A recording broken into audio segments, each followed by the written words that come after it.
KCBS KCAL News, Los Angeles. We're following breaking news on KCAL News at 11 on CBS Los Angeles and streaming on CBS News Los Angeles. I'm Kalina Estrinos in for Chris Holmstrom. And we have new information in the deadly truck attack in New Orleans. The FBI now saying the man behind it acted alone when he drove a pickup into a New Year's crowd, killing 14. KCAL News reporter Nicole Valdez has more now from investigators and also the plans to reopen Bourbon Street.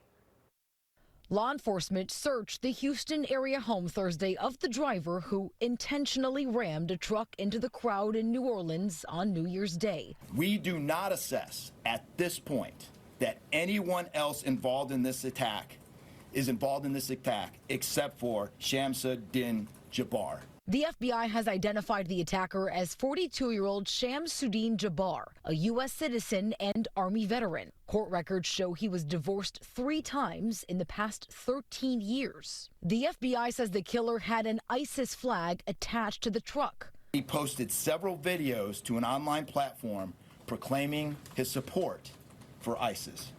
Authorities say at least one suspected improvised explosive device and 2 guns were recovered at the scene. ARs and bombs and all that, man. But the aftermath was really what got me, like bodies all up and down the street. New Orleans police say they are ramping up their security protocols after the city temporarily removed protective barriers designed to block traffic. We're going to harden the targets more by using heavier equipment to block these intersections. A cruiser had been positioned along Bourbon Street, but the suspect sped around it, veering onto the sidewalk. Nicole Valdez, New Orleans. Now, the Cybertruck explosion outside of the Trump Hotel in Las Vegas is also being investigated as an act of terrorism. We're getting an update right now from the police department there. Let's listen in. Several credit cards were also in the name of our subject. Our subject is 37-year-old Matthew Livelsberger. He's of Colorado Springs, Colorado, born July 22nd of 1987.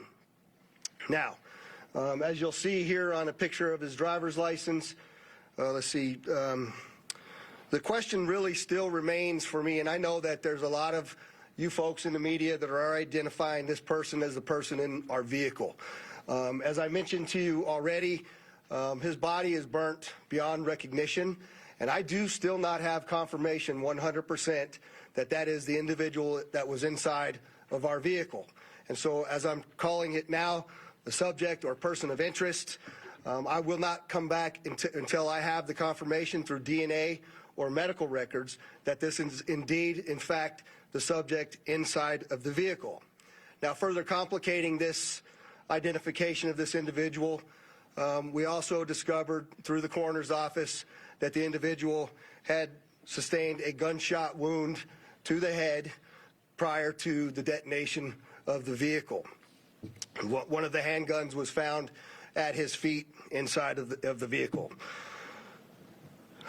Obviously, in how we're trying to identify him, and I'm feeling comfortable to give you this information, is a tremendous amount of substantial evidence to include he rented the Turo vehicle. There are 2 tattoos, one of which was on the stomach and one of which is on the arm, that we can see bits and pieces of it as in comparison to what it is that we now know he had on his body. That has given us a lot of confidence that this is, in fact, the same person, as well as the clearly obvious, which is the credit cards, the military identification, the passport. And then furthermore, as you'll see here in just a very short period of time, we tracked his movements from Colorado to Las Vegas, and in a number of the photographs that we were able to determine, he was the individual that was driving the vehicle. And also, I'd like to